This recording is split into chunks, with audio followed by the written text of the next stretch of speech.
welcome to Applicata Biblia. My name is Mark, and thank you so much for stopping by as we get a little bit into God's Word.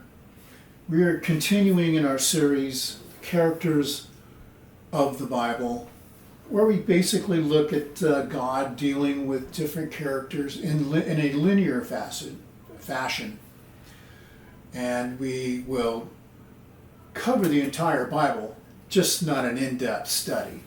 We just pick specific characters that are highlighted throughout the scriptures, and we just see how God deals with these characters through time. We are in the Abrahamic years, where Abraham is still alive. He's had a son named Isaac. Now, Isaac is a son of promise, and so we're going to find in today's story that Abraham wants to get a son. He wants to get a wife for his son. And we're only going to read the very first part of it, and we'll probably touch on a couple of other things. But Abraham is very specific about what he wants, and that raises a few questions in my mind when I read it. And we probably won't answer those questions until much later, but they do come up, and you need to ask, right? You find something in the scriptures, you need to ask, why is this happening this way? But we'll look at that. So we are in Genesis chapter 24, I believe it is. Let me take a look here. I've got my notes here. Yes, Genesis chapter 4, starting at verse 1. Abraham was old, going on in days, and Jehovah had blessed Abraham in all things. And Abraham said to his slave, oldest in his house, the one who governed in all that was to him, please put your hand under my thigh. So this is a sign of a covenant.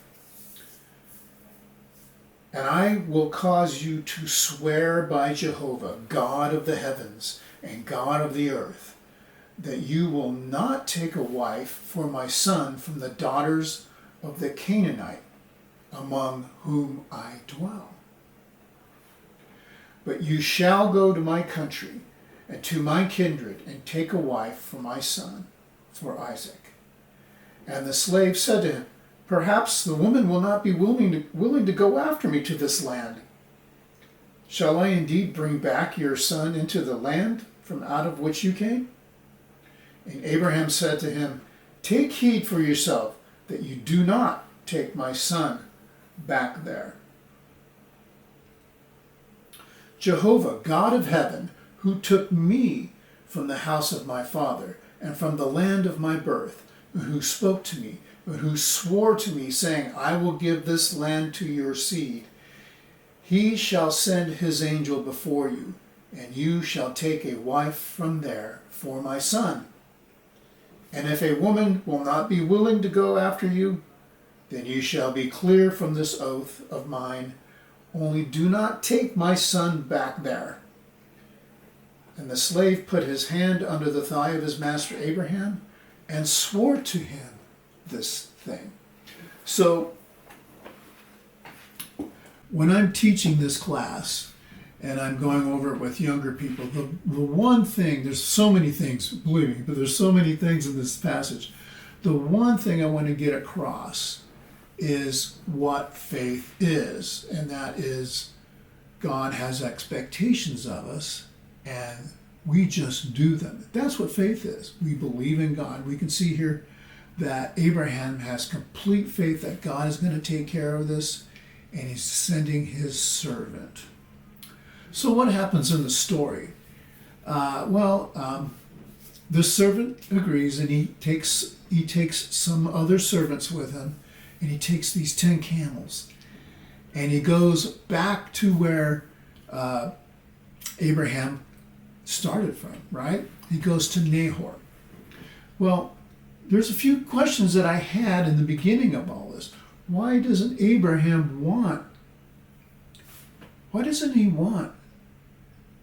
someone from the Canaanites? Well, if you remember, back a few lessons ago, the Canaanites are cursed by God.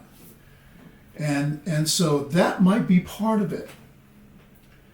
Or it may just be that maybe the idolatry in the land was already very rampant.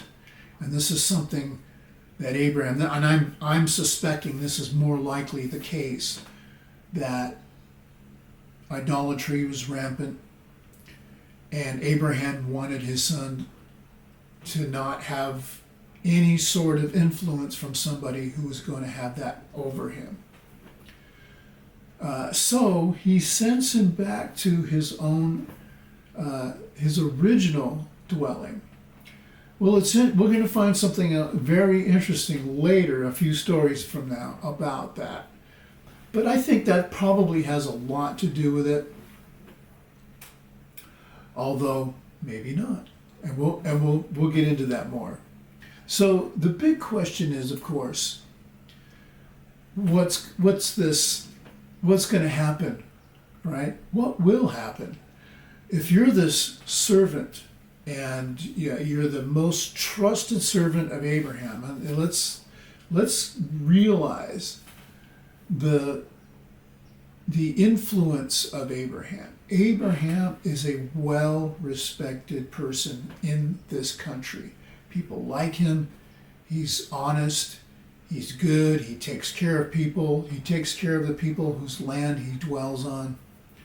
And he's very honest. And that's a big deal. And everybody understands that he worships this God, Jehovah God, and he believes him to be, that's his God. And this is how these people looked at each other. His God is this God, and his God is that God. And so even the servant says, Abraham's God. He calls Jehovah Abraham's God. Now, I don't know what that means. Maybe the servant had his own God, right? I don't know. Maybe he worshipped his own idol. We don't know. But he does go, and he travels, and he goes to this place called Nahor. And he goes to the well, and he says a prayer. And he prays to God, and he says, Jehovah God, God of Abraham, I'm here at the well, and the women are going to come out to draw water for their men. And I want to have success here. So if I'm sitting here and I ask for a drink, and she gives me a drink, and then she says, let me water your camels as well, let that be the woman. So he makes this little deal with God, and he's exhibiting his own faith, right? Okay, I'm going to put my faith in Jehovah God because Abraham has it, now I'm going to have it too. And he makes this deal with God, and sure enough, here comes this woman, and she's coming down the way with the pitcher, pitcher on her shoulder, getting ready to draw water. And everything he asks for happens. She comes up, he says, can I have a drink? And she says, well, yes, of course you can have a drink. And because, there's a lot of things there's a lot of ways this could have gone, but this is the way it goes. She goes, of course. And she gives him a drink, and then she says, let me water your camels as well. And at that point, he's just like over the moon. He sees what's going on. He puts a ring on her. Actually, he doesn't put it on her hand. He puts it on her nose. He puts a ring on her, and then he asks her, where are you from? And she tells him who she is, and she's actually she's from a relative of Abraham. And he's just over the moon. He sees that God is doing this, and he even praises God right there in the moment. And she is so excited to see all this.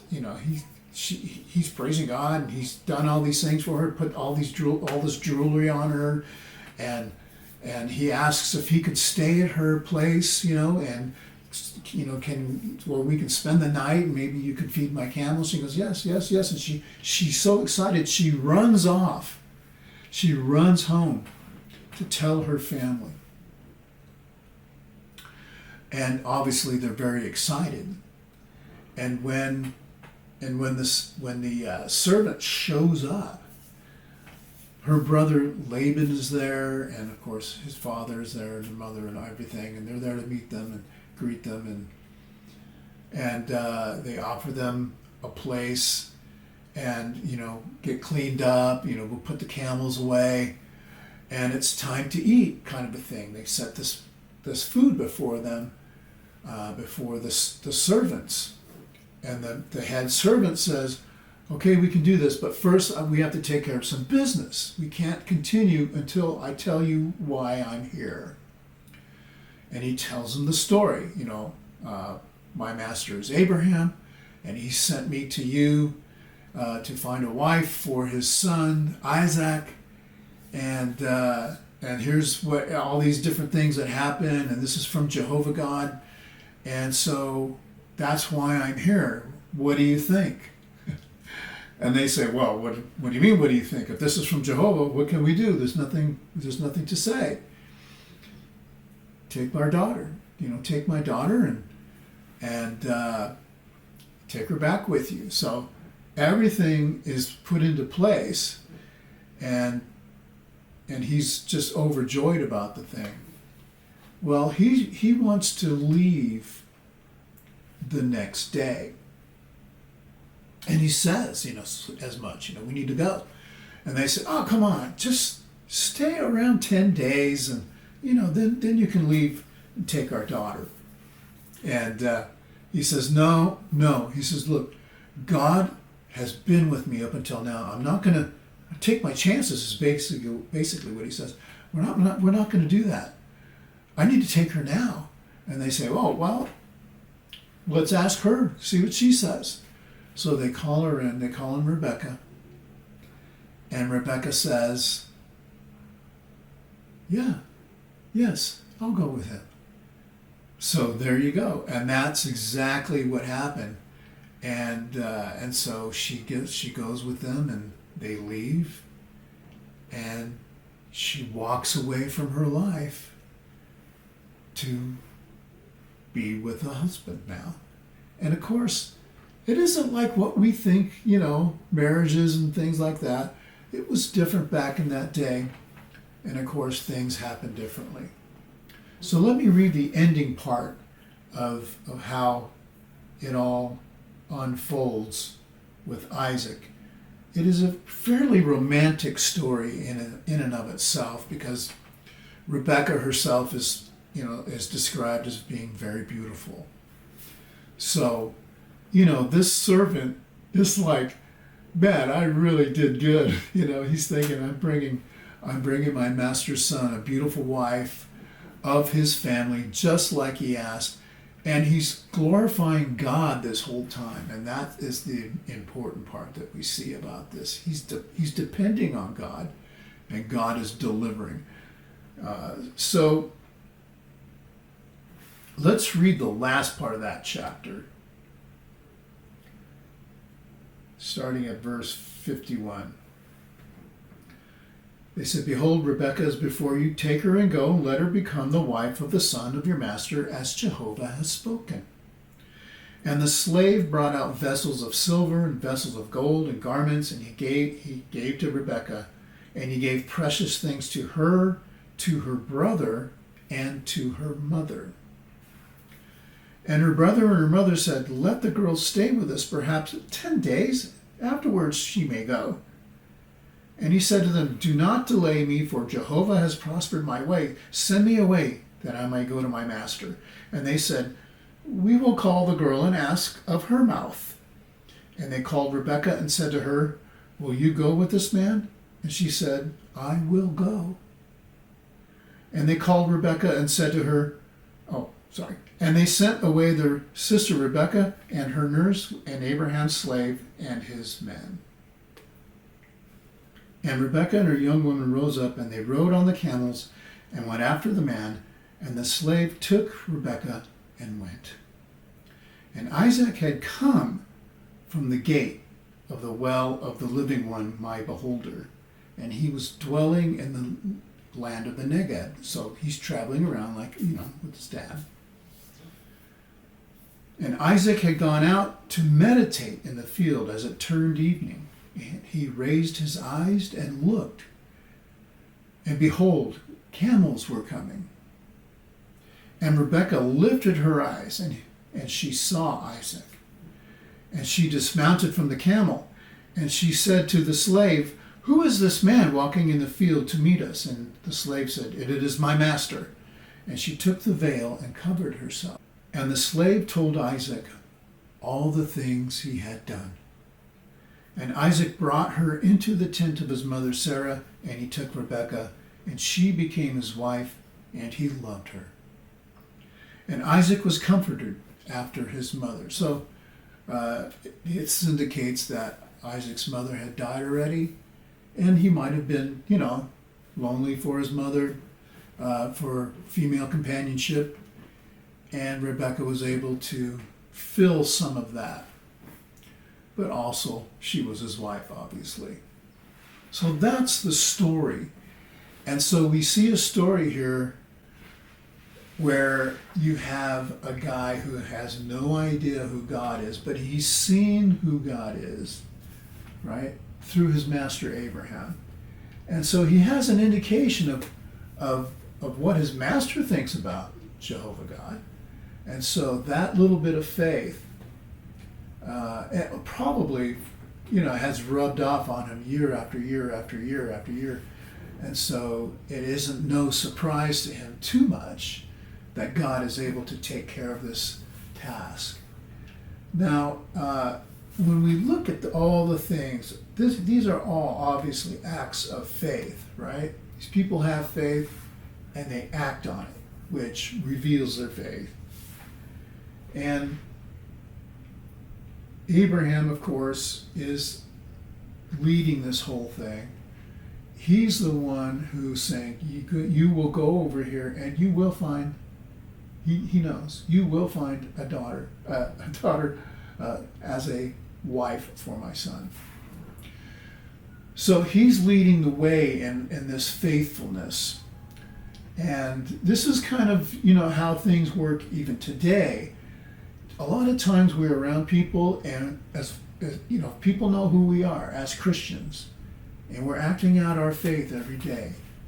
Pretty soon that kind of rubs off on people. They start asking about, why do we believe certain ways?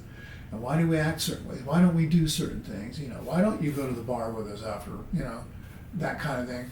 Why don't you get drinking? Why don't you start drinking with us? Yeah, those kinds of things, that a Christian would do to go, well, I don't, that wouldn't be pleasing to me because I know that wouldn't be pleasing to God. I'm just not like that, I'm a Christian.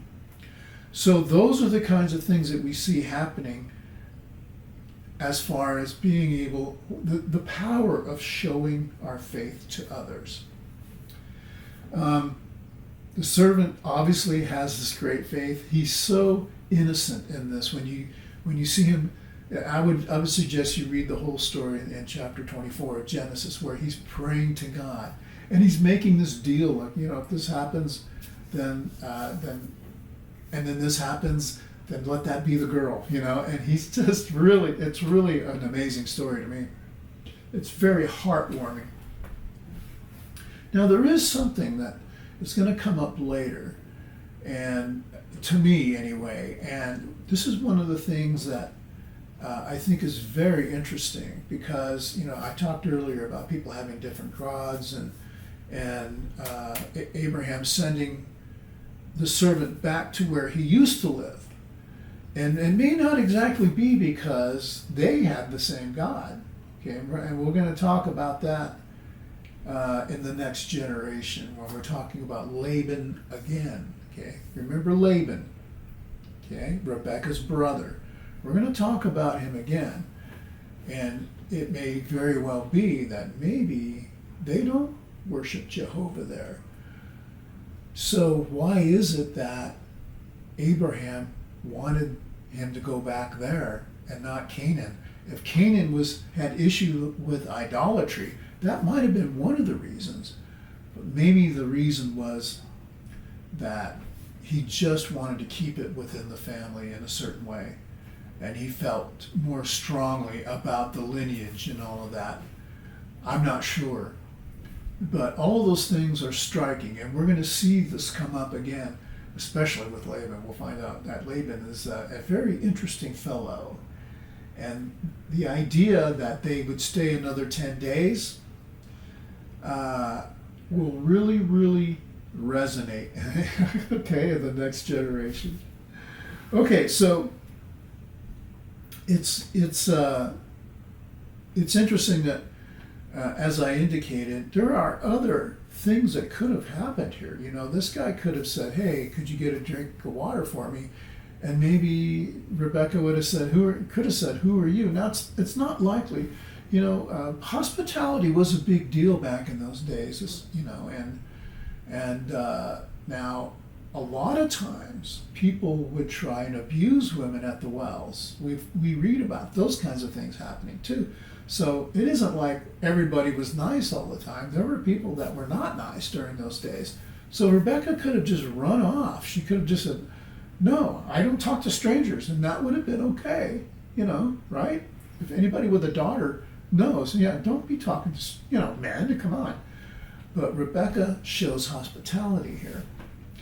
And of course, God knows that these things were going to happen, and we see the providence of God working here. And I'll explain why I think that's the case. So yeah, we have Laban and Bethuel. Bethuel is the son of Nahor. So, so he and Nahor, of course, is Abraham's brother. So all of these things are playing together, and what I try to get across to my students when I'm teaching this is, how do we show our own faith? And this is something that I always try to get young people to think about. That we talk about faith in the church all the time. We talk about Abraham's faith. We talk about Jesus talking about faith, or Paul talking about faith extensively. Yeah. Well, what is it, and how do we show faith? How do we practice faith? How do we grow faith? And it's very important to get that, within the Christian paradigm very early, that it's about our faith. Our Christianity has more to do with our faith than just about anything else, because our faith is emanating from the heart. And once you get that all fixed, and once that gets all geared up toward God, everything else falls into place. The idea of obedience, the idea of having a focused life on God, the idea of doing good works, all of those things fall into place when we strive to strengthen our faith or our belief in God. And of course, we strengthen our faith in God by doing things, and that's the only way we can do that. Okay, so that's it. That's the story for this week. And I have a lot of things in store coming up. And one of the big questions that I had just recently, I put out a video of, do Christians need to go to church? And I said some things in there that I still agree with, but I have found out, and it's interesting, some things about what we call the New Testament Scripture, and its directives concerning going to church. And I did find a fellow who had a lot to say about that, and I really want to do some more in-depth study before I address what he has to say, because according to him, we shouldn't really have much preaching, and we really shouldn't have much worship at church, because there are no directives in the New Testament to do that. And based on his analysis and based on his arguments, he's right. But he is ignoring a lot of other things that we'll get into. And that's going to be probably a three-part series. The first one I put out, do Christians need to go to church? Yes. And now we're going to talk about the idea of what a church has been dictated to do and why we do the things that we do. And then we're going to ask the question, what does your church look like? And that's going to be mostly for people who are in the denominational world or perhaps Catholic believers, that sort of thing. And we're going to get into all of that. Because it's important to understand that, as I said already, there's no Old Testament and New Testament. There's only one testimony of God. We can't split it up and pretend like one is meaningless. We can't do that. There's meaning to everything. And that's how we approach God. Thank you so much for listening, and we'll see you in the next one.